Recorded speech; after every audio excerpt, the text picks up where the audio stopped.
Hello and welcome to the 196th installment of the Synapse Misfire Podcast. I'm your host, Chris, joined by our other host, Jordan. That's me. Jordan. Yeah. Jordan. Yep. Remind the people.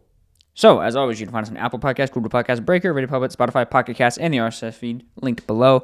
Google Podcasts is actually no more, and it is now YouTube Music. We're on there. Spotify, YouTube Music, and YouTube.com have the video platform where you can watch us, you can see us. Not that you'd probably want to, especially today because some of our lights broke, but that's a different story.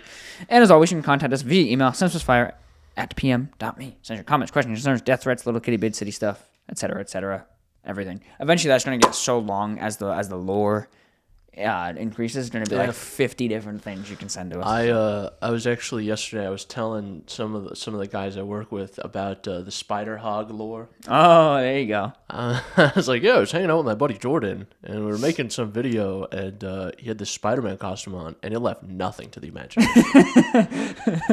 Yeah. One of these days, when Jordan loses it all and he has nothing left to gain, we'll release the Spider Hog cut. Uncut? We'll release the Spider Hog cut where you can there's more detail than I would like to see in that footage.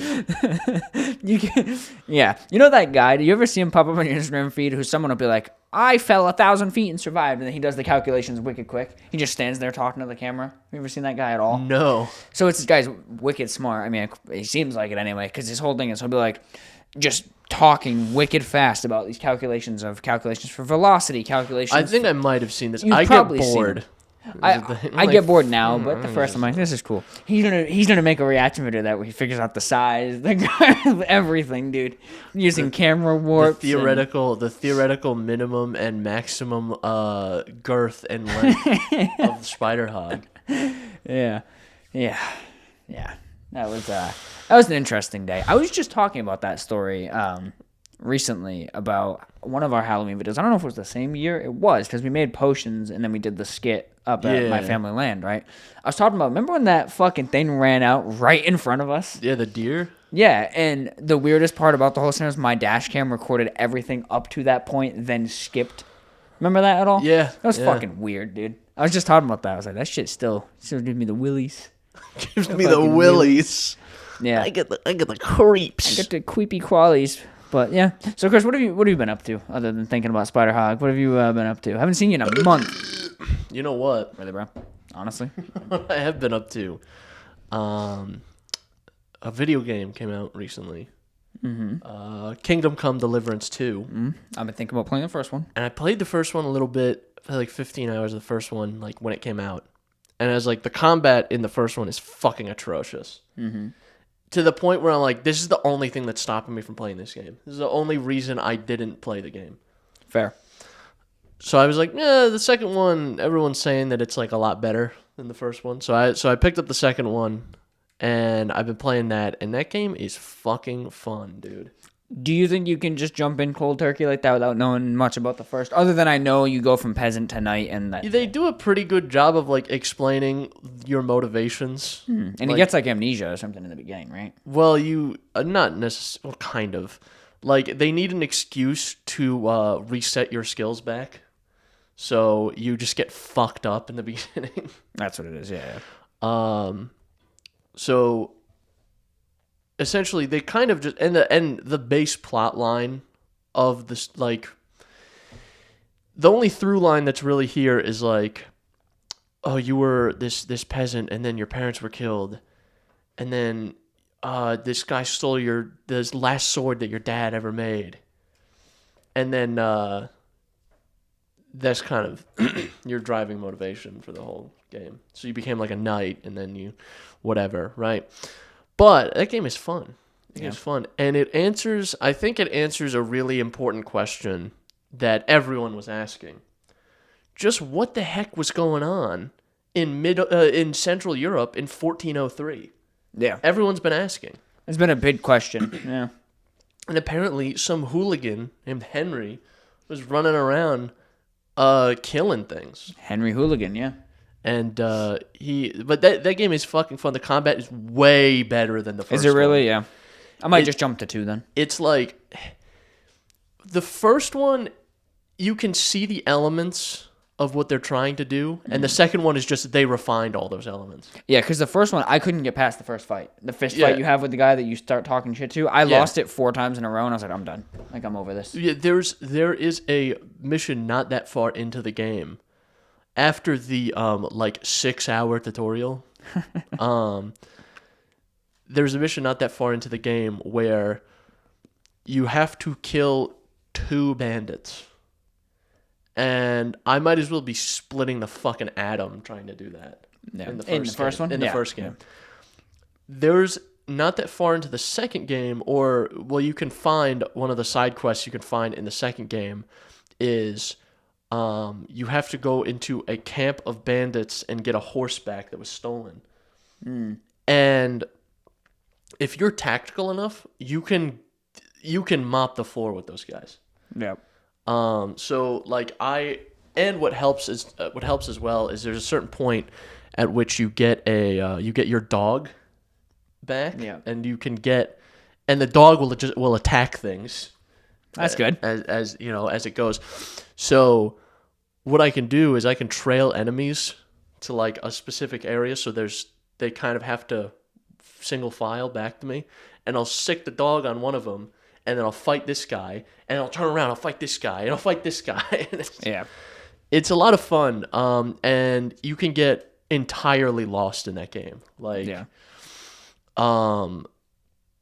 I did there's a couple intro quests that you kind of have to do, and then there's you just get dumped to the open world, and I haven't done any of the other main quests. I've just been doing side stuff because there's so much side stuff to do, and it's pretty good side stuff from what I've heard. It's pretty substantial. It goes from, because there is in Skyrim there's a lot of side stuff to do, but most of it is fetch quests. Right. In The Witcher, there's a lot of side stuff to do, but it's interesting. I was just gonna ask. But at a certain point, that's you just do Witcher contracts. You find the monster, kill the monster, take a potion, fight it. Yeah. Yeah, and Red Dead 2, the side stuff is way more dynamic and interesting.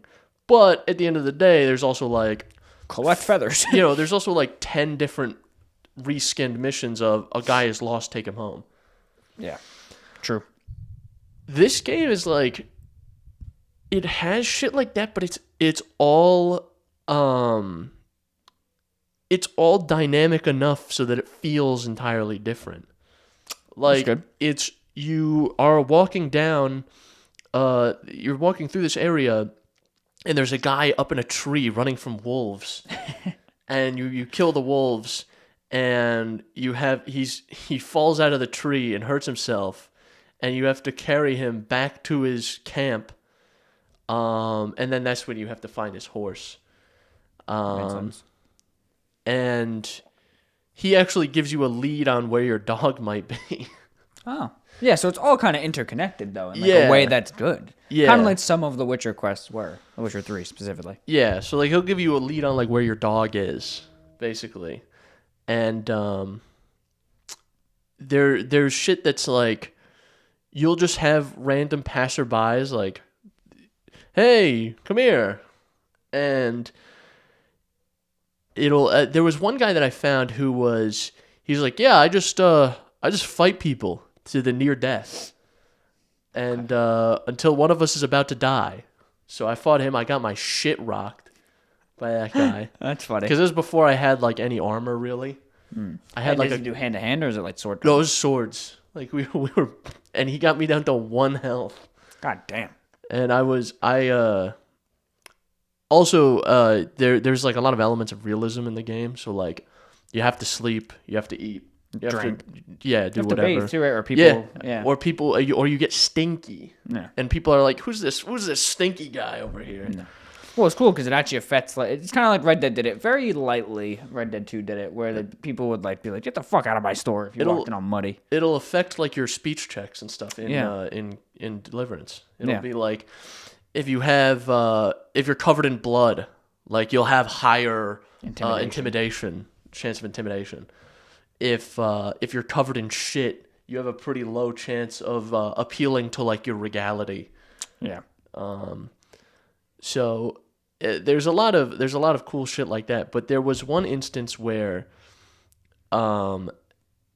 Henry had spent the night drinking with some guys in a side quest, and wakes up still drunk, still fucked up, and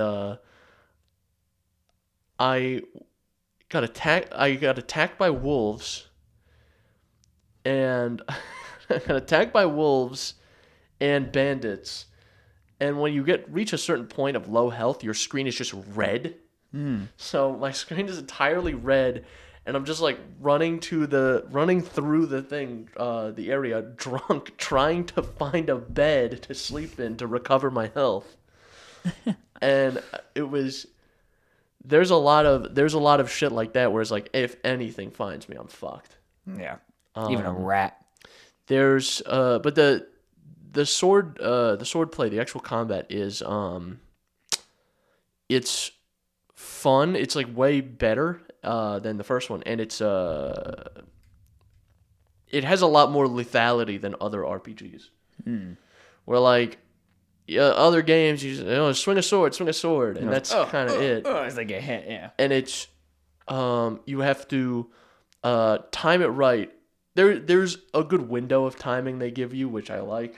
So you do a block, and then a follow up, and then a block, and then a follow up, but you have to like point the mouse in the right direction, basically, to strike in the right place. And it's also based on like where the enemy has armor. So like if the enemy has no helmet on, aim for the head. I'm gonna block, and I'm gonna go from above. And if there's enough time, I'm gonna go and hit him again.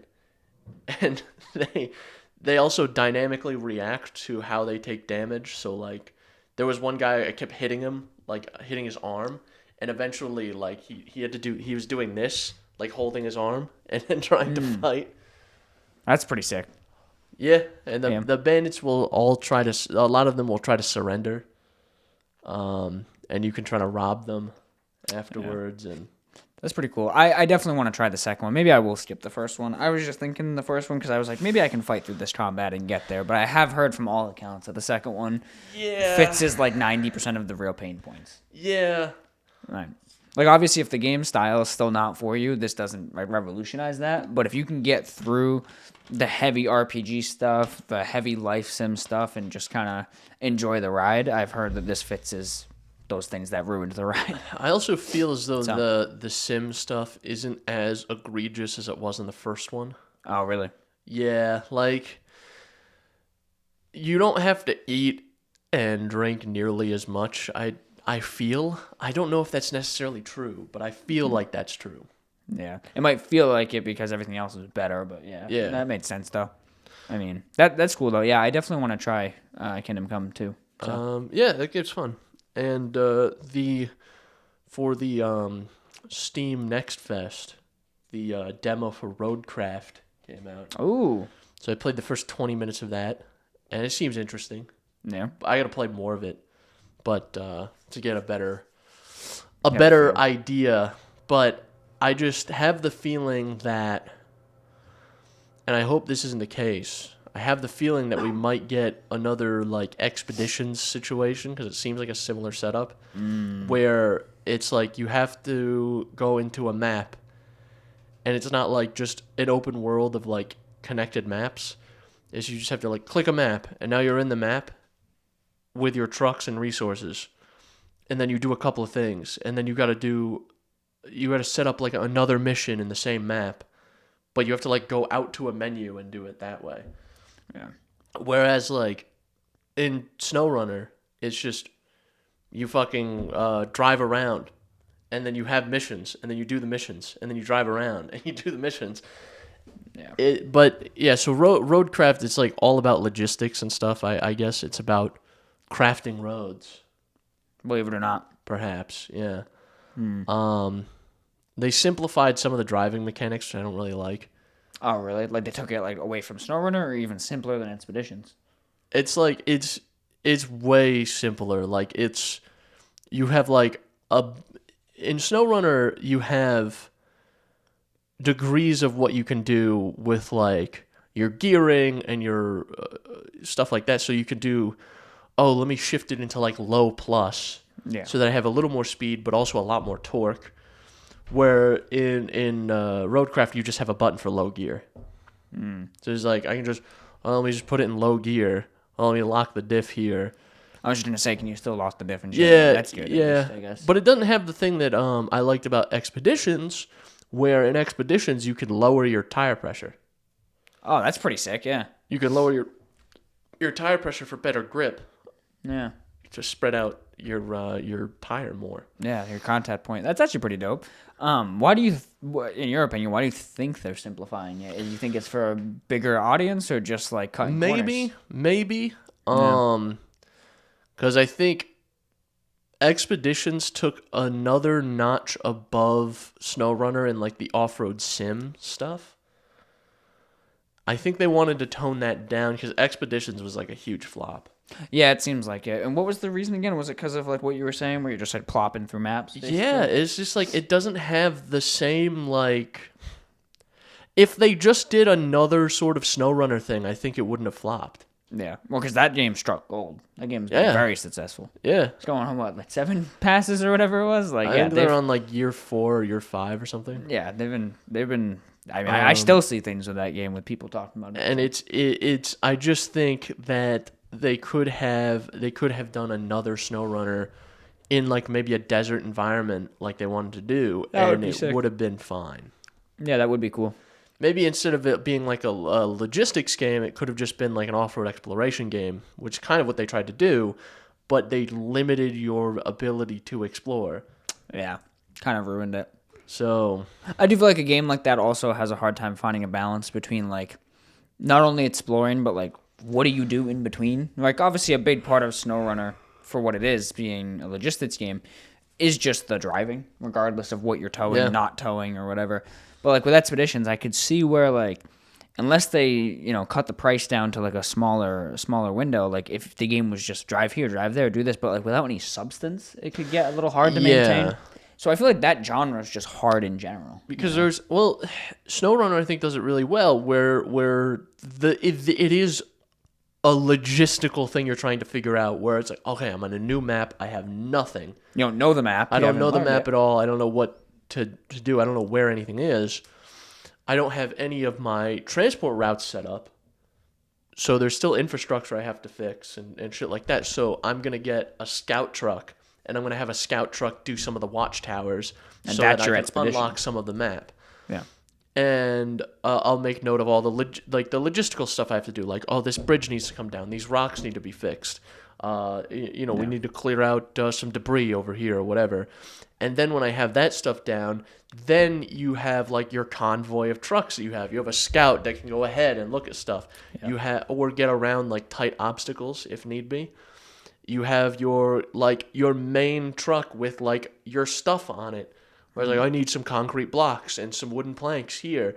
And then you have, oftentimes I have a support truck, which is like, this truck can do anything. Mm-hmm. I have not seen this truck get stuck at all. So this is the support truck. It can just go in and pull this truck out of whatever it's in. Yeah. And, you're setting up a whole operation. Yeah, you're doing a whole little thing. I hope Roadcraft does it. And I think it's going to, just based on the few minutes that I played, was like, you have a lot more access to like machinery. Ooh, okay. Which is interesting. Like specialized machinery. Like the first tutorial thing I played was basically the only thing I played was you have to cut down logs and transport them. Oh, so you actually have to do the cutting down in this one? Yeah, so you get like the actual machine with the arm on the front that has the blade, so it grabs the tree and cuts it down, and then you can hit a button and process the tree where it turns it over and does all the branches and cuts it into little That's logs. Sick. That's actually, that is cool. Yeah. And it's pretty fucking neat. And then you have to go and pick up the logs and put them in a truck with a crane and that is cool. Yeah. It's pretty interesting and it's promising. You're going to have to transport coal at one point. It's going to drop you into a Minecraft map where you're just mining coal. It hard cuts to Minecraft. Yeah. Aesthetically and all. Like, it's literally just Minecraft.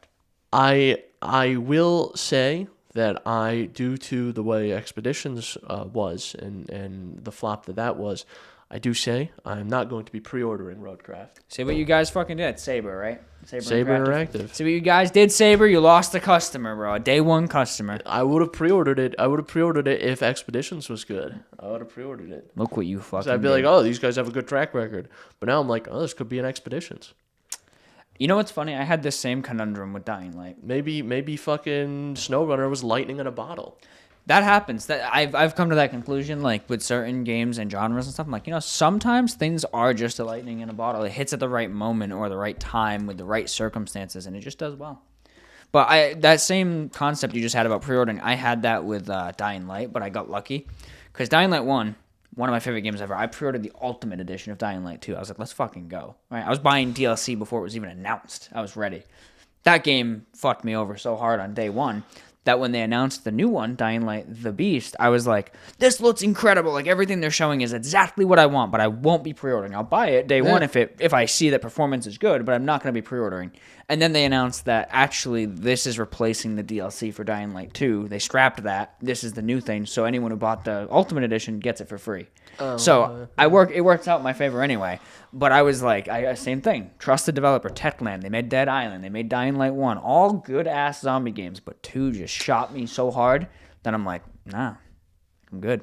So if they can bring it back with The Beast, maybe I'll be one of them pre-order customers again. But I don't pre-order games often anymore. So Dying Light The Beast, is that about you fight Mr. Beast? Yeah, so he gets you put on an island, right? And he says you can either fight all these zombies and get your freedom, or you can fight me one-on-one. You'll get your freedom and $1 million. So you fight the Beast. I put 100 homeless people on this island with zombies.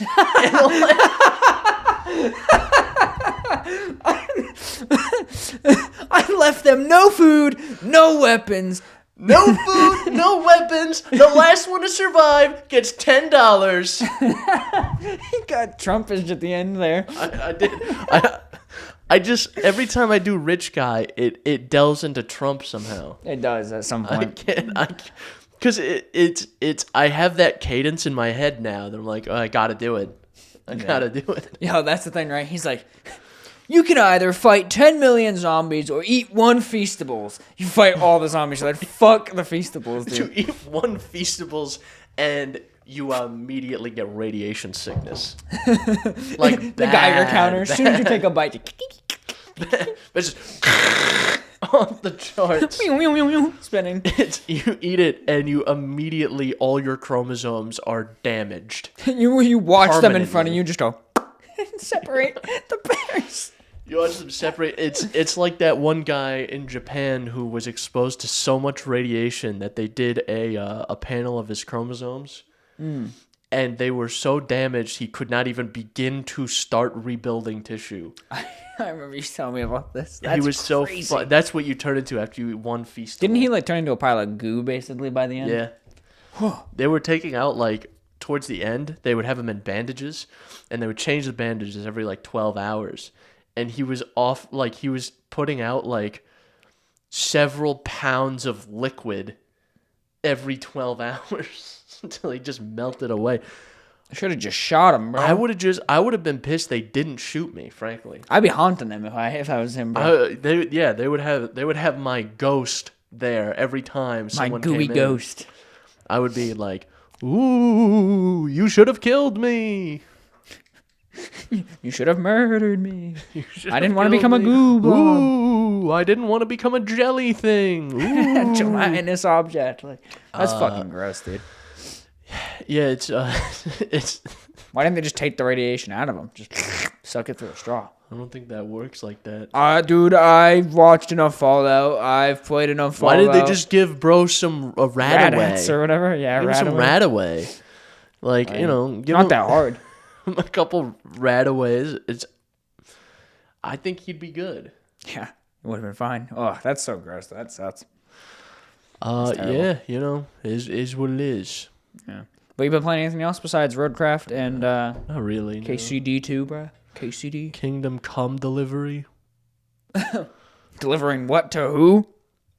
Come to my enemies. Damn. damn. You know what I've been playing, Chris? You know what I've been playing? No, I don't actually. I don't know. No, you have no idea? No. Well, whatever. I'm not saying it now. No, I'm going home, actually. So, it's really funny how this panned out. I genuinely like the Yakuza games and the Yakuza-esque like games made by Ryu Go, whatever. I forget their company name. But that's what they make, is they make the Like a Dragon and Yakuza games. And that's like it, basically. And I've talked about it before, how Judgment and Lost Judgment were like some of my favorite games. They were my introduction to that series and that world. And they're awesome. But I find the Yakuza games in general a little daunting, like trying to play the mainline ones, because there's like 7 or 8 of them. So I've tried Yakuza 0, I've made it most of the way through, and I enjoy the game, but I haven't like committed to doing that, and then 1, and then 2, and then like banging through them all.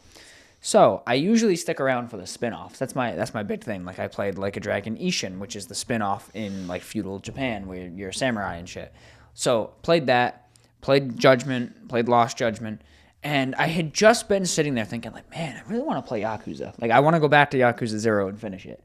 And then all of a sudden, I found out just out of the blue that, like, a week later, it's Like a Dragon, Pirate Yakuza in Hawaii. Yeah. Was releasing. Yeah. I was like, I looked into it like this isn't a continuation. And it technically is, but it's a totally spin-off. It takes place after the main games. It is one of the big important characters. And they do spoil a couple things, but nothing, like, terrible that I didn't already know, essentially.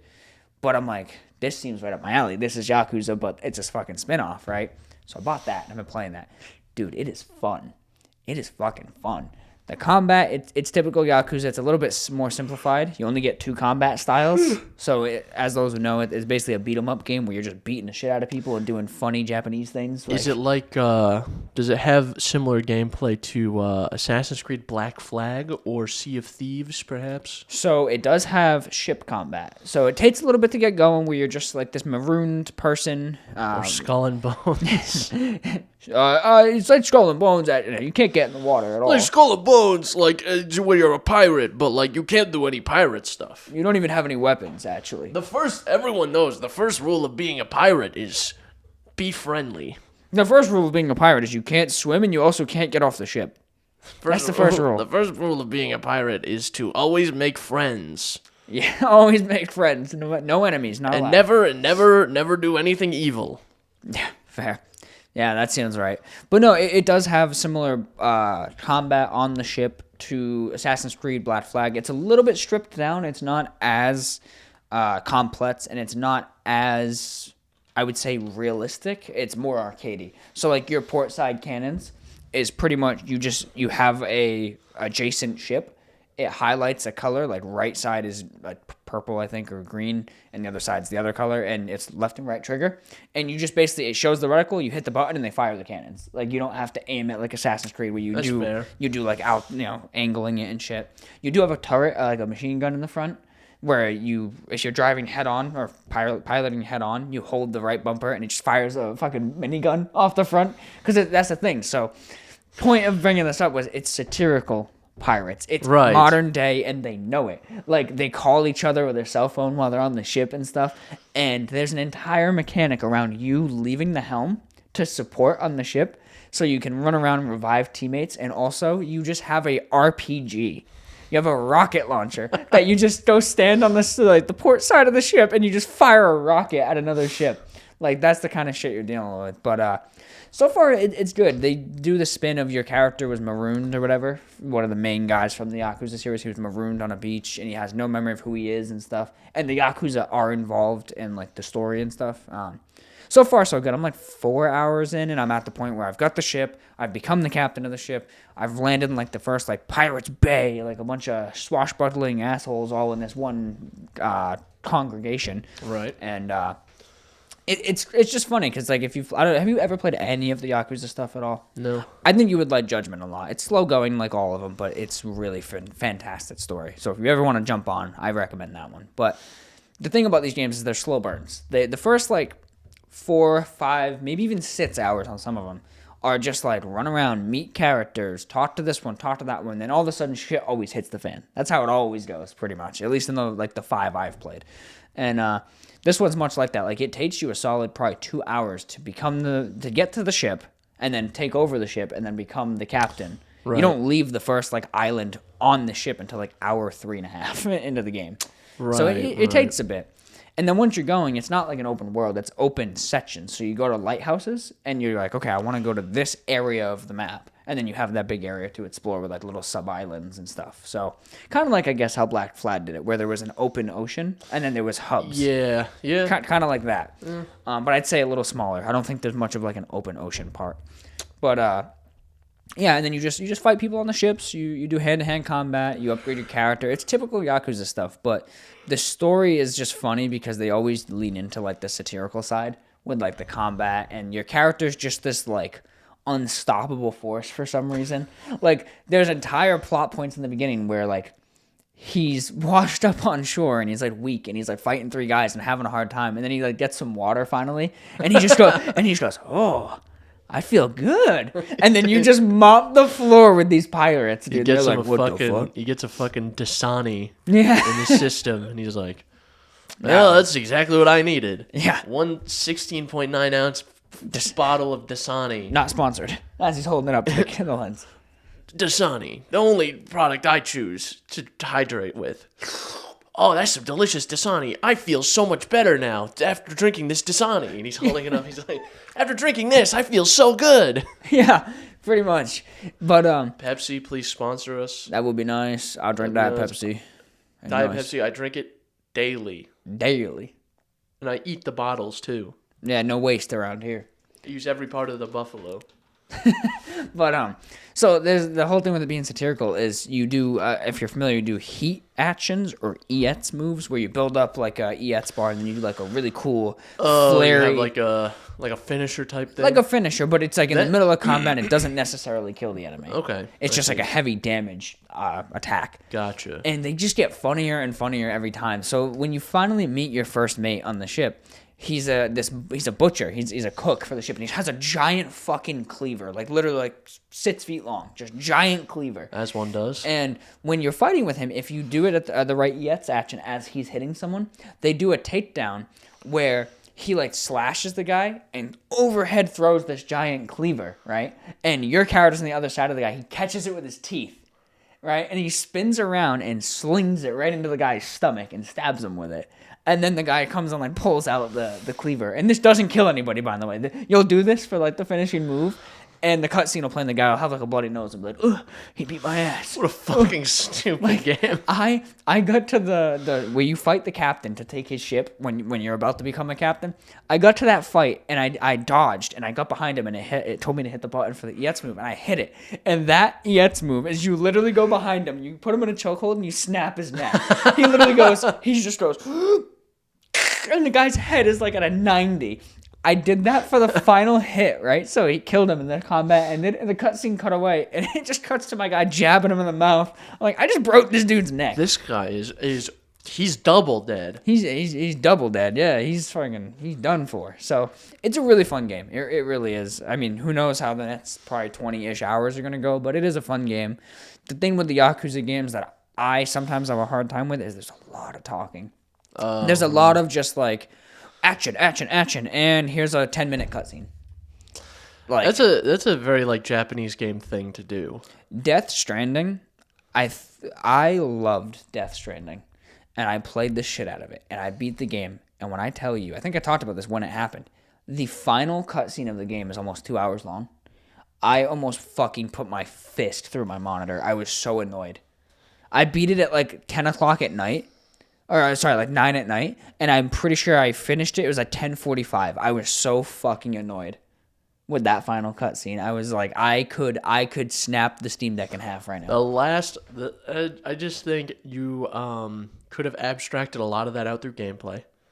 And the last cutscene of a video game doesn't have to be very long. I think like the last cutscene of Red Dead 2 is not that long. It's like very short actually, of Arthur's story. Yeah. Whereas like he's that's it. He's dying, and he dies in front of the sunset or the sunrise, and that's the final. And they abstracted out the final fight. They abstracted it out through gameplay. Yeah, because no one wants to watch a movie when they're playing a game. Yeah, especially not at the end of the game. if you're 30 hours in and you're really into this story, and then they have a really good 2-hour fucking cutscene for the story that's actually entertaining, cool. But you beat the game, it rolls credits, you're like, oh, okay, and then it does a fucking mid-roll 2-hour movie. A mid-roll advertisement. I'm like, I could have put Dasani. I always drink a Diet Pepsi. When I'm feeling down or my penis won't work, Diet Pepsi.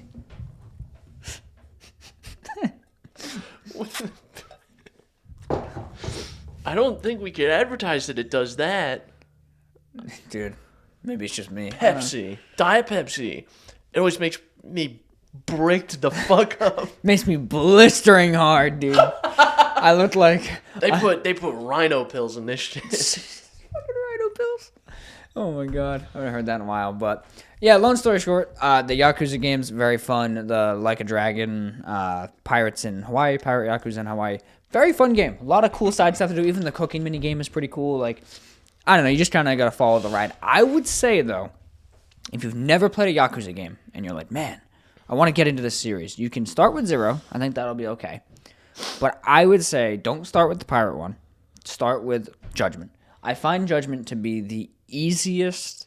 We get you into the world. You're in the main city that the main games take place in. Right. You're meeting a new character, Fresh, who, to my knowledge, again, I haven't played all of them, has never appeared in the main series. Mm-hmm.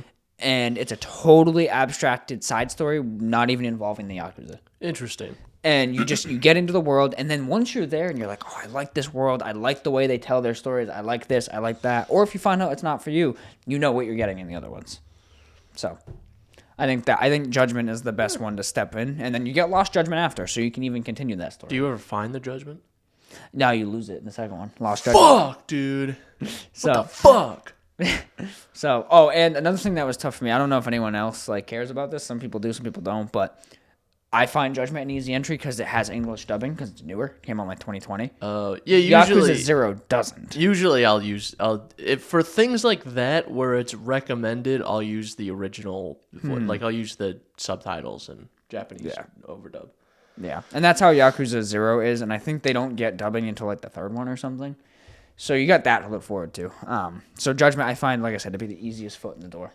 So it's a really fun game. I actually have thought about replaying it, but it's a little interesting. Long. It's a little long, though. And the story is incredible. They go from dumb shit to, murder, forgery, blood, guts, people getting eaten alive. Jack the Ripper. He's there, too. Actually, he's the one who loses his judgment. He goes, I've lost my way. I've lost my way. I gotta kill more prostitutes, I think.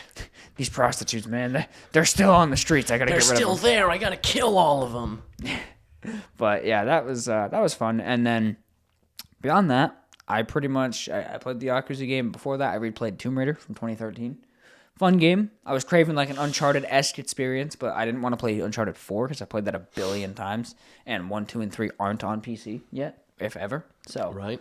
I was like, yeah, let me pick up let me download Tomb Raider. I already had it, so I was like, yeah, it's fun. I might play the other 2 again. They're good games. Yeah. So, have you ever heard of Rise of the Ronin, by the way? No, I feel like it would kind of be up your alley, I guess. I don't know. It's tough. I've heard it's kind of got Souls-like inspiration, but it's a lot easier. It comes to PC in March, March 10th. And it seems interesting. It's an open world, Japanese. I don't think you're a samurai. I'm pretty sure you are the Ronin that is rising. So I believe you become a Ronin. Wow. But, I don't know. It seems cool. I might try it. That's really all that's on the horizon for me, though. Oh. Jordan. Yeah. I've been thinking about this for a while. This is a hypothetical that was revealed to me in a dream, legitimately. Okay. I had a dream 2 weeks ago where we were recording this show and I asked you this question. Okay, shit. And I've been thinking about it because I was like, it's actually surprisingly good. Who do you think would win in a fight between Tobey Maguire Spider-Man and lore-accurate Geralt of Rivia? Yo! Because I think it would be closer than people would think. Okay. So I think the easiest place to start for such a daunting task as this is... Daunting task. Let's talk about the feats of both. So let's start with Tobey. All right. Okay. Tobey has 3 movies. Yeah. In those 3 movies, he starts out as kind of a novice with his powers, as one would, right? Right. And then by the end, his big thing is he's got not the best speed, but he's got pretty damn good strength. He stopped a fucking train. Yeah. Right? Yeah, he that held up a crazy. warehouse that was falling on Yeah. MJ, right? He was wicked close to the power of the sun, right? The fucking reactor. Yeah. And he's sort of in tune with his spider sense. I would say not as good as some other iterations, but he dodges the car. Even when he was losing his powers, he dodges the car. He also dodged the in the first movie. He dodges the fucking Green Goblin's glider Right at the end. Fucking Godspeed, Spider-Man. Oh, and he gets killed. So he's got all that going for him. Obviously, he no I longer hope has that's the in the new symbiote. game. By the way, They For the need next to- they need game, to. there has to be. Oh, right before Norman Osborn gets killed. Yeah, that would be interesting. Assuming he gets killed, he's and then gets blown up by his own pumpkin bomb or something. But obviously he no longer has the symbiote, but he has experienced that power, which can unlock a few things in someone. True. Also, I think he's had the least loss out of a lot of Spider-Man iterations, Yeah, so he has a lot to lose. I will this say. is true. I will say. And he doesn't. I don't think he has that. He doesn't have that as like a push to be like, well, I have a lot to lose, so I'm gonna kind of go easy on these guys because they might find out that I have a lot to lose. Right. If I have nothing to lose, what's stopping me from marking. from taking Rhino and webbing down the street while I grind his face on the pavement? Yeah, and then I forgot about this. This just popped into my head. We can abstract it a little bit by, say, 20 years, where we have Spider-Man No Way Home, where he appears in Tom Holland's universe like 20 years later, and he's very gentle. He's not very aggressive. He talks about really getting in tune with his powers and not using them for bad or taking advantage of them. Right. And how he still has marital troubles with MJ, and he really just wants to help people. And he's very forgiving. Like, he goes to Doc Ock and helps get him the cure. He talks to Sandman. He's like, I'm really sorry for what you went through. He's very empathetic, right? We don't see an angry Spider-Man versus not to burn my boy up. Andrew Garfield, Spider-Man, very clearly goes, yeah, I killed my villains after what happened in my show. Fair. So, like, two different angles, right? You got this really empathetic, soft-spoken Spider-Man. So I would say he's got the strength, but I don't know if he's in touch with it. So if we're picking, like, mid-gen, right? We're not going to go to when he was wicked old in No Way Home. And we're not going to pick him young from, like, Spider-Man 1. Would be like a Spider-Man 2. Yeah, like, somewhere in there, like, peak. Or, like, close to peak Spider-Man. Because it was Spider-Man 2, right, where he stops the train? Yeah. Yeah. Spider-Man 2 where he stops the train. He stops a fucking train. A train without brakes. Like, keep in mind, no assistance. He just goes... Pew, pew, pew, pew. with just his arms and webs. Yeah, and And holds up the buildings. building. Same movie, by the way. Crazy. Crazy. So, we got that. All right, so that's some of his feats. Right. Like, I already talked about a little bit about his downsides, I'd say, with maybe not being the most aggressive. Maybe he's a little too forgiving, right? Maybe, yeah. He doesn't want to hurt his villains. And then we have Geralt. Yes. Which Geralt are we picking? I know most... Fuck. No. I almost kicked the mixer down. No. I know the most about Geralt in The Witcher 3, which I find to be a little bit restrained from what I've heard. Yes. So, which Geralt are we sort of inclining So I'm towards? thinking of like the lore accurate like book Geralt where he's explicitly extremely fast. Yep. He doesn't get tired. Mm-hmm. He basically has spidey senses. The Witcher senses are like Crazy. he can sense things coming. He can sense things coming. He can see in the dark, just basically based on his advanced hearing. Mm-hmm. Yeah, it's like echolocation, basically, right? And he has the ability to take all the Witcher potions, which amp that. amp that to a lot. He's used to taking on foes that are in the sky, He's used to taking on foes that are stronger than him. that are way stronger than him.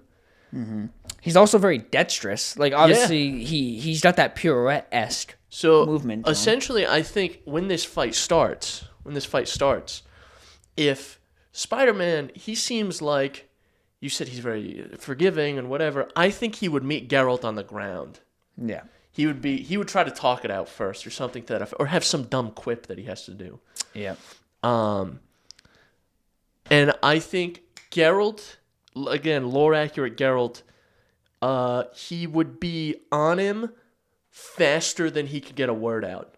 Yeah, I can agree with that. Oh, and I don't remember if I mentioned this, even though I would have said it 10 seconds ago. Geralt, lore-wise, does not get tired. Yeah, you did say winded Yeah. at all. So he'd be on him in less than a second and hit him with the most ridiculous sword strike possible. Yeah. That being said, would he Spidey sense that shit?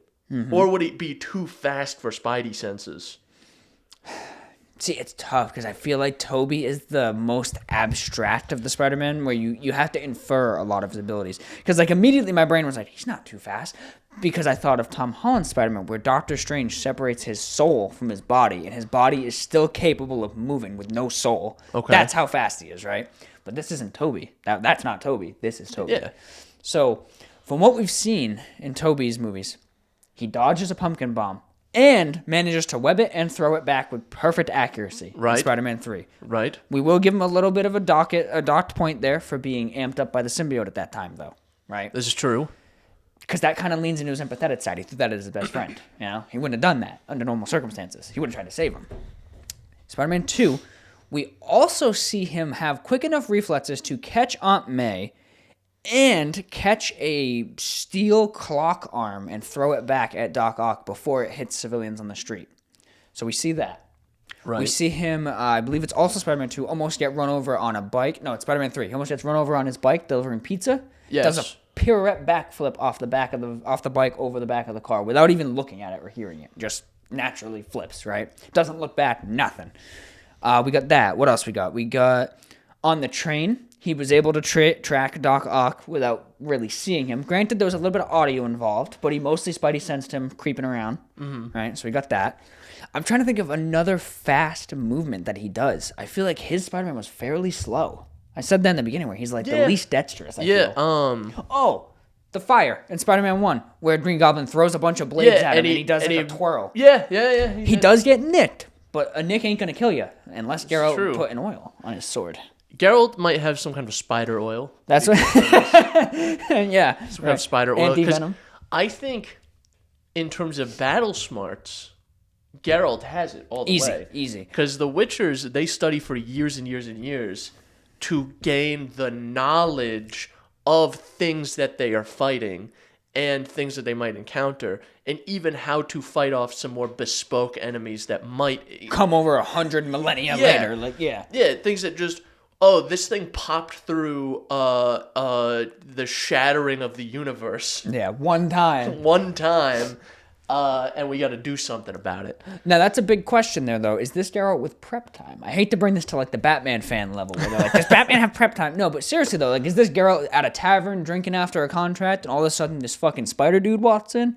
Or is it like, hey, we've had ramblings of this dude? I think this is standard Witcher contract for Geralt. So, like, let's say he's got prep time, But he doesn't fully know what he's fighting. He doesn't fully know what he's fighting yet until he kind of gets onto the scene. Yeah. And maybe does some Witcher sensing to figure out, like, footfalls and... Yeah. Maybe he finds some spider webs behind or something, and he's like, oh. I have to make a spider oil. So the reason I asked that is A 'cause spider decoction. I was going to bring up the fact that what if to the original point of the slash, does he dodge it? What if he hits him with a web, right? So that's where this is important. Because I think if Geralt gets webbed in any way, right, totally like pinned to himself, right, I think he's done for. Unless he has some sort of anti-thing that he can take, right, that like, I don't know, the web doesn't stick to him or it disintegrates the web or dissolves it. I do agree. I think if he gets webbed, it's like, I wouldn't say it's curtains, but it's like, it Close. Really puts the fight back in Spider-Man's advantage. Yeah. I do think that Geralt would have the foresight with the Witcher senses to dodge the web. Because he would basically like see in like slow motion this sort of action happening. And know something's coming And out. then he would see like a little bit of Yeah. a little bit of pre comes out. Yeah. Because what is uniquely terrifying about Tobey Maguire's Spider-Man, and this is only true of some iterations of Spider-Man, is that the web is entirely a biological thing. It's organic, yeah. And whereas like in the games, and I don't know about other iterations in the movies, but it's like he builds the web shooters. Which introduces a limit because he has ammo, essentially. But Tobey Yeah. doesn't really have that. In the No Way Home, he states he's never found the limit. You know, Tobey is like, it's a biological, it comes out of his wrists, actually. Yeah, like a gooch, a badussi in his A wrist. little grundle in there. So, But I think he would he would telegraph that there's a web coming for him, and he would be able to dodge out or of the cut web. it or something. Or right? cut it. There's also I feel like there's definitely a part in either the books or the show or the game where in the game, in fucking Heart of Stone, where he's getting dragged onto the beach. Oh, yeah, by the rope. Yeah. And he's by a rope and his hands are bound. And, like, by all accounts, he's fucked. No. And he is able to, like, get back on his feet and start, like, kicking everyone. Yeah. Manages to free himself and then beat the shit out of these guys. Yeah. So, I think maybe he would be able to free himself from a web, but it might take him a second. It might be enough time. And this is where I think we go back to Tobey being soft, where he's not going to web him and then take the opportunity to snap his neck or punch a hole through the side of his head. He's going to be like, all right, dude, calm down. That's a good point. I think Geralt is always fighting to kill. One of you is not walking away. Yeah, he's from the get-go. He's fighting to kill. Yeah. Spider-Man is always fighting to neutralize, incapacitate. Yeah. Eliminate the threat. Yeah, it's a better phrase, incapacitate. Yeah. Where Geralt is like, this thing I'm fighting is going to die or I'm going to die. That's one of one of those two things is going to happen. Yeah, no, that's fair. Like that's been my biggest thing is like I feel like Tobey is the worst Spider-Man for this encounter, and I don't mean that to dog him. I think he's a great Spider-Man, but it's because of that empathetic side. Like if we were picking Tom Holland's Spider-Man post, even Homecoming, where like he finds out his friends are in danger and lifts a fucking parking garage up. Like bro's motivated by saving people, right? Right. Tobey, like unless like Aunt May's in dire straits, I don't know how much he's really gonna give him. And Geralt doesn't seem like the type necessarily to want to hurt just some random old lady for no reason. Right, he doesn't seem like the type to just take a hostage to be like, oh, he wants to mano a mano this shit. Yeah, like he's like, well, I think he respects the game. Yeah. He's like, oh, we're both warriors here. We fight to the death. And we're going to fight to the death specifically. And I'm going to fight as though my life were in danger all the time. Yeah. Now, the question becomes, at the end of the day, right? How strong is Geralt really? Do we have anything physical strength that we can use to put like a metric to him? Because we know Tobey stopped a fucking train.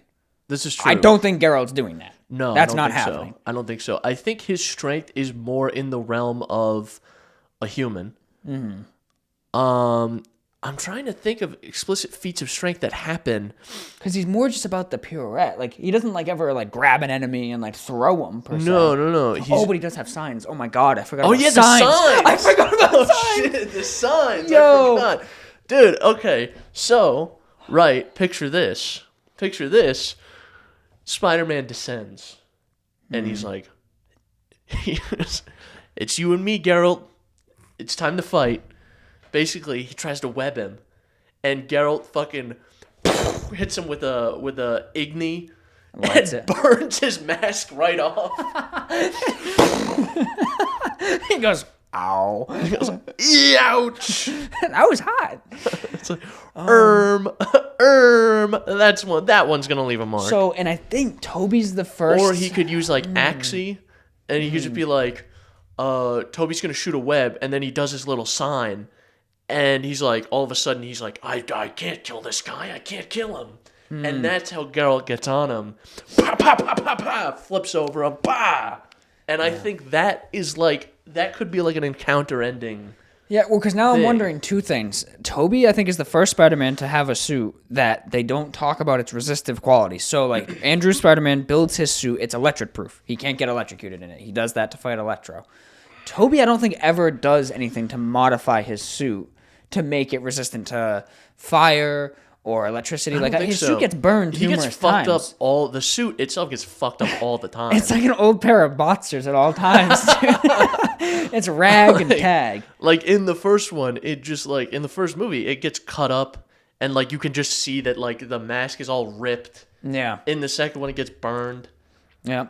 So I don't think yeah. he has any resistance to Igni. Now, mind control's another one that I don't think they touch on in Tobey's movies. They definitely don't. But I know Spider-Man as a character has some resistances to certain mind controls. Okay. So I think for the sake of fairness, we just say he can't just take his body over and make him passive. Right. Right. He's still going to But put he up could confuse him.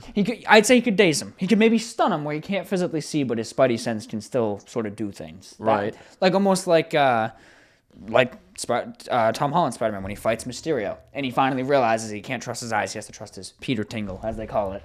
That's how that fucking movie goes. That's the whole thing with that, is he realizes, like, why am I using my eyes when I can do these supernatural things? My Peter's tingling. So, all right, I think that's a fair point there. Now, if we're talking strength, this is why I brought up the strength thing, is because let's say he gets a good slash on Tobey, and Tobey realizes, like, I cannot be friends with this guy. I'm cooked. It's life or death, right? It's going to take one punch.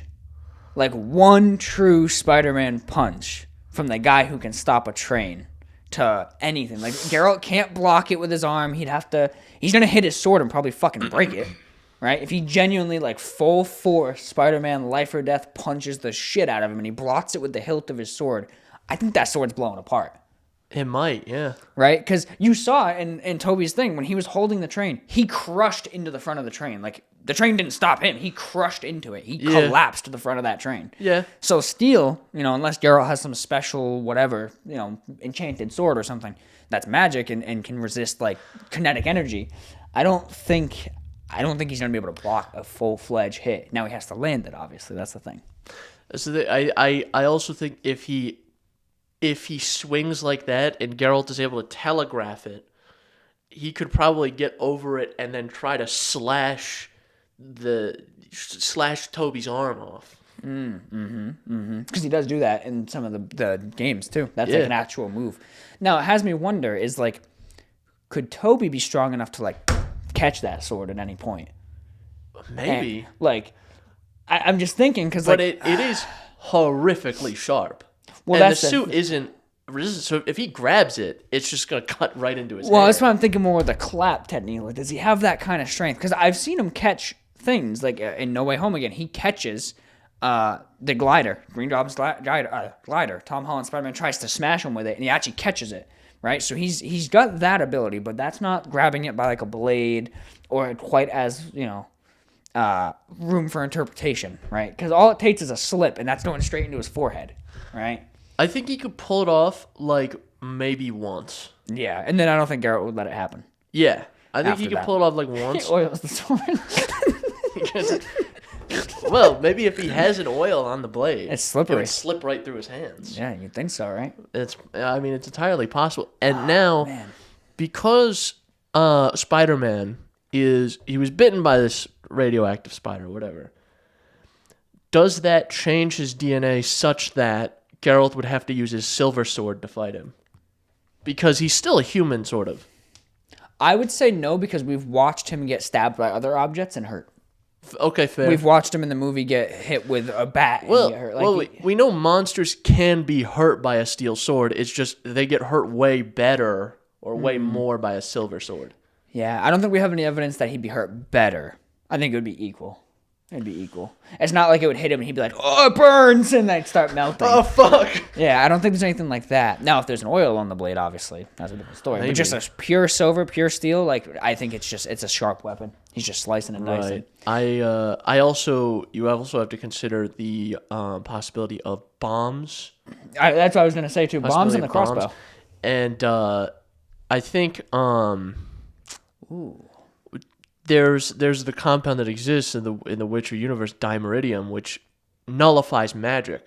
Mm-hmm.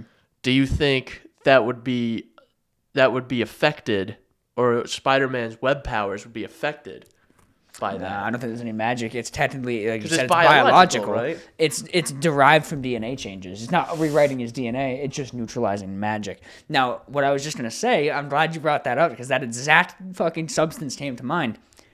Is Spider-Man quick enough that if Geralt was to toss a bomb, he could web it, sling it around, and fucking nail him with it? I think it's absolutely possible. Could he neutralize his magic that way?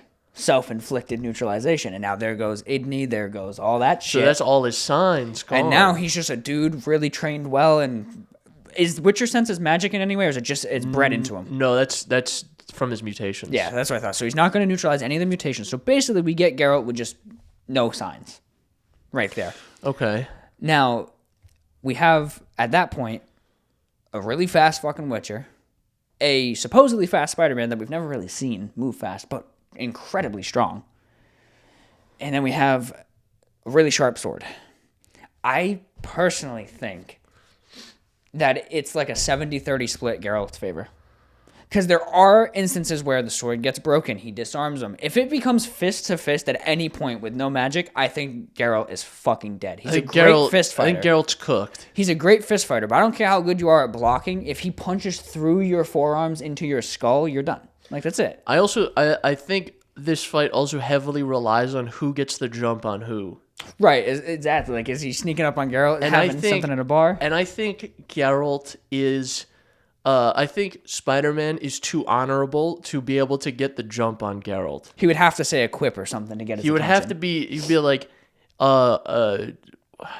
what's something? Hey, Grandpa, over here! And he turns around and immediately slices him open. Hey, luscious lots, or whatever. Yeah, yeah, something like that. I could see. I could totally see a scene like that, like, hey, luscious lots, and he turns around and his face is all scarred, and he goes, ooh, someone put your face through the meat grinder. And that pisses him off. before he can get the quip out, Geralt has a blade to his neck. Yeah. Like, yeah, I wonder, like... I don't think Geralt is honorable enough to let someone get the jump on him in any case. Yeah. And I think it comes down to another thing of... But he also, I think Geralt would hear him coming before... Because of the Witcher senses. We're thinking the same fucking thing. Because I was just going to say, I think a big disadvantage Spidey has in this scenario, beyond just the physical things, is he doesn't know. You can't look at Geralt and figure things out. The only thing that's notable about him is, his eyes are weird. So you can assume he has some sort of sight advantage, right? Right. But Spidey can't look at him and be like, he must be able to hear me from a mile away. He can smell me. He doesn't have any of that. There's no obvious things. Versus Spider-Man, it's like, you see him stick to a wall. Okay, he can stick to things. You see him shoot webs. He can shoot webs. And... that's really all he's got. His spider sense, you'll figure out pretty quick when he's like fucking dodging, right? Right. Geralt has all these little subset of traits that are under the surface that are just like inherent to his being. And that you can't just pick up on. Yeah, and his sense of hearing specifically is so fine-tuned such that you can... There's a scene in The Witcher 3 where he's talking to someone and says, I think verbatim says... I can hear your heart's pounding quickly like a lyre. Yeah. So, and he's like regular distance from the guy, and he can hear the guy's heart rate Isn't change. there another scene where he's like in a tavern, and maybe it's not The Witcher 3, maybe it was the show even, but he's in like a tavern, and he goes, six men, they're approaching the door. They have axes and swords. Like, I think that's in the show. yeah, and like that's literally what fucking rolls up. Like, It's either in the show or the very beginning of Witcher 3. Yeah, it's one of those two. And I'm like, that's fucking cool. Like, that's some crazy... That's hearing. So I think, I think he would be tracking Spider-Man. He would have like a contract out for him. Maybe there would be like some king that's like, Geralt, it's J. Jonah Jameson. J. Jonah the King! He's a menace. He's a menace. You gotta kill him. Our Witcher. babies. He's a menace. You have to kill him, Geralt. Oh, man. Well, there's a matter of price. Yeah. Yeah, that's a good one, dude. That is like a great fight. I'm going to stick with my answer, 70-30 split, Geralt's favor. What do you think? I think it's... Like I said, if Spider-Man gets the jump, I think it's Spider-Man, but I think the gap is way narrower than people think. Oh, yeah. If Geralt gets the jump and is able to... I think if Geralt gets the jump, I think it goes Geralt's favor, but again, by like a pretty slim margin. If Geralt is able to land his signs correctly, I think it's far, far in Geralt's favor. Yeah. Because the signs I think really like turn it. Yeah, they do. If Spider-Man's like, if he swings in and then he uses fucking Ard and just blasts him back off of his web, And then he goes over, he fucking flips onto him and starts hacking away at him with a sword. Yeah. I guess it depends on, like, what the signs do. Because, like, I just pictured a scene play out in my head where he swings from, like, a tree and he goes to do, like, the Spider-Man stereotypical kick, right? And he blasts him and it sends him backwards. He can just fucking double web it around and fucking yank himself, right into him, right? If it only blasts him. But obviously if it, like, impairs him, stuns him, that's a new story, right? He has to rely on that spider sense, which... I think there are abilities in Witcher 3 where Ard starts to do, like, ice damage. He's like... Yeah. Frozen in place. I might be wrong on that, but... Yeah, I think that gap is there's very narrow. also the other sign, I forget what it's called, where you can set up magical traps. So yes. Yeah. If he sets up... If Spider-Man swings up to try to get some distance, Geralt can put down, like, traps around him.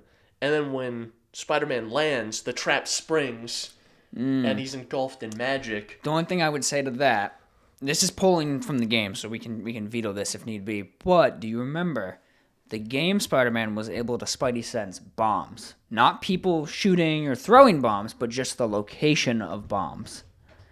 And in Tobey's instance, I know he was able to sense the weapon cache behind the Green Goblin mirror. Yeah. So I think he would be able to tell, like, there's something there. Maybe not exactly what. I think he would have a feeling that something's about to attack him. That something's up.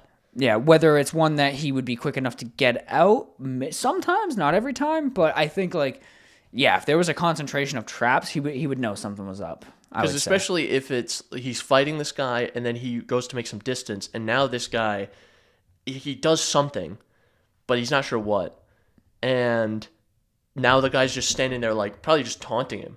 All right, come back. We're gonna do this.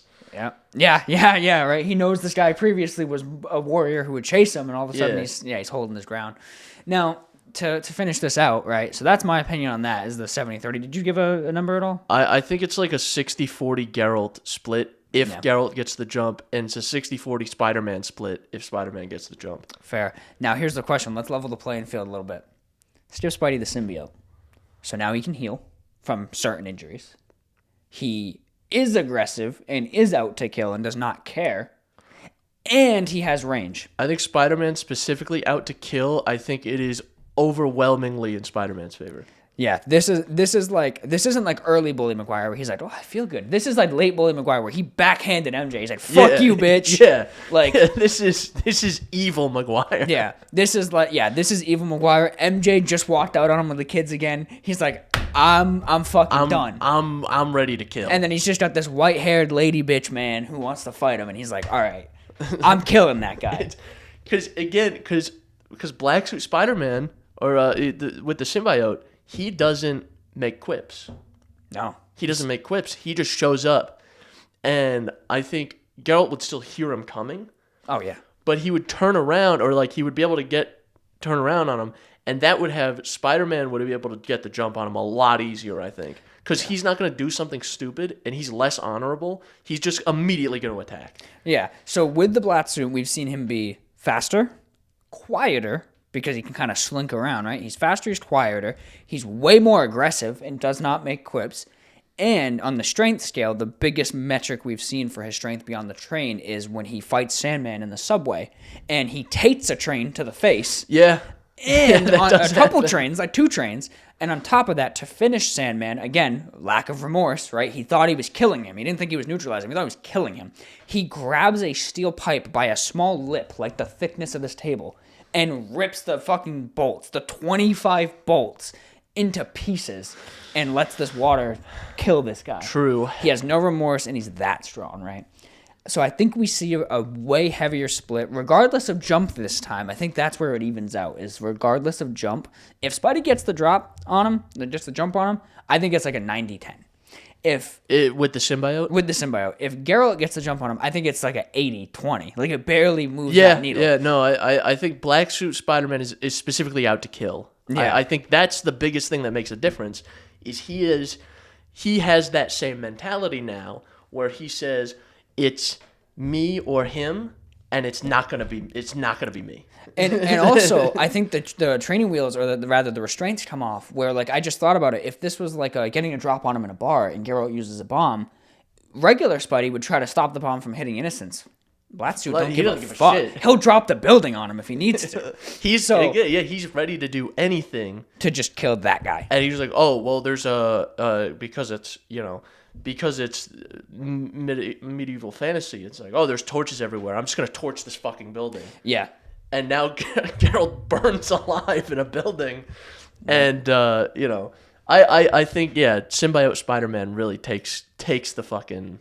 Yeah. I wish we knew a little more about Tobey's abilities as a symbiote, because we only see him get angry and stuff. We never see it like the game where he has like tentacles and shit that he can control. Because that was something I was going to say is if it's that level of symbiote, like, what do they call it? Like a symbiosis between the two, if they're that inclined with each other, Geralt, it honestly turns to like 95-5 because for the Tobey getting the drop on him. Because I just picture Geralt goes to slash, and this fucking alien goo just wraps up the sword. And just takes it. I think like if that was the fight, it depends on whose game or movie we're playing or watching. 100%. If it's a Spider-Man game or movie, Spider-Man wins. Yeah. I think regardless, Spider-Man will win. Like if it was no one's game or movie, but if it was like a Witcher game somehow, you'd have to fight the Spider-Man symbiote Spider-Man was there. Geralt has the plot armor to not die here. Because we are forgetting one big thing. This is the last point I'll bring up to Doc Spidey a little bit here. Sound. Sound is his weakness. Could Geralt on the fly figure that out some way? Whether it be like the movies where he accidentally drops a pipe and he's like, oh fuck, like this sucks. Yeah. Could Geralt, clack his swords together by accident at some point, and all of a sudden the symbiote's like, ooh. Or maybe he misses and then hits something else with the sword, and there's ring. It resonates with his sword. That could be. I think that's the 5. That's like the 5 or 10% chance because like Geralt figures that out. Yeah. And then is able to get the jump on him enough such that I would move it to 10% for that. And obviously that's stringent on the fight location, right? Like if we think of like Captain America, Winter Soldier, or whatever it was called, where they fight in the woods. There ain't nothing that can reverberate out there. But if they're in a tavern, like I originally thought, like glasses, chairs, windows, like does he do the sign, right? For example, art or whatever the push one is you were saying.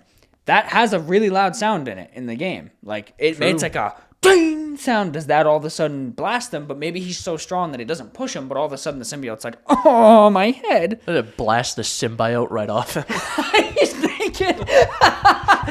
Boom! He's like, and Peter Parker is there in his boxers. He's like, I should have worn the red suit underneath. Oh man! Oh shucks! And Geralt is like, I can't even kill you now. I feel too bad. Yeah. No, I think that's. I think this line of thinking is something we need to bring to future episodes. Where I think now, as we were talking, I was thinking of again, Geralt of Rivia versus now Batman. Both prep time. Both with prep time. That can be the stringent, like how we had non-symbiote and symbiote. It can be no prep time and prep time. I think Batman and Geralt both get prep time. Yeah. And I don't know. I think Batman loses this one. Batman's a tough one because here's the thing: is like Batman has been known to overcome absolutely insurmountable enemies for him. True. And he still does it. But again, we're falling back on this isn't an enemy who's trying to rob a bank or destroy a city. This guy's sole goal is I want his head. He wants head? What? From Batman? I want to take his head. The whole thing is like, I want to kill this fucking thing. Yeah. So, I don't know. There's room for possibility there. We'll discuss this one on the next episode. Yeah, stay tuned. Instead of Batman v Superman, Batman v Geralt. I would watch the shit out of that movie. That'd be fun as fuck, yeah. That would be awesome. See, this is why studios need to just like dump money into dumb shit, I feel like. And obviously the problem there is you would piss off a lot of people who take this shit way too serious. Oh, well, yeah. Like they would get so mad. But like give me a Batman v Geralt. That'd be awesome. That's like a good version of like, Freddy versus Jason, Godzilla. Yes. I guess Godzilla versus Kong was like a pretty good movie, but yeah. Like Freddy versus Jason or like or Batman versus Superman. Yep. It's that tier of shit. Yeah. But I think it would be a way more interesting thing because now you're dealing with medieval fantasy versus a gritty rich guy. Yeah, yeah, right. A gritty rich guy who doesn't... Well, he does care about killing. Doesn't care about hurting. But he does kind of care about killing. He'll put you in a hospital permanently. Yeah.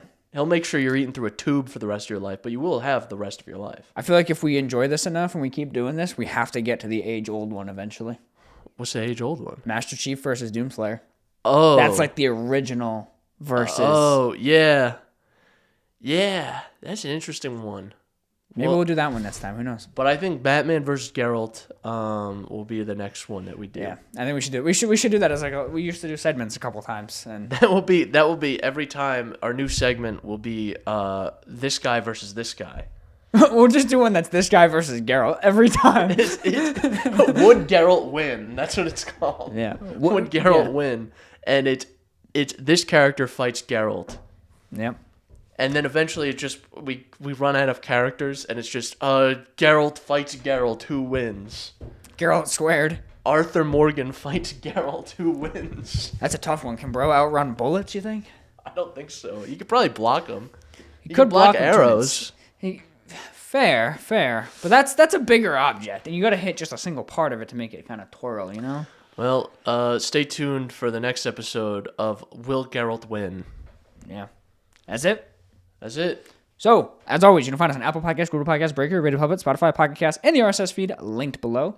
We also have YouTube with a video platform, YouTube Music with a video platform as well, Spotify with a video platform as well, where you can see us debate dumb stuff that doesn't ultimately matter. And you can contact us via email, synapsemisfire@pm.me. Send us your comments, questions, returns, death threats, Little Kitty Bid City stuff, and tell us who you think would win for today's episode. Spider-Man, Tobey Maguire specifically, non-symbiote and symbiote, both. One at a time versus Geralt of Rivia. Peak Geralt of Rivia. Yes. Instagram, TikTok, contact us there. And hey, I might actually take that segment we just did and make that a separate video to put on something. Or at least parts of it. Yeah. So, see ya. Bye-bye.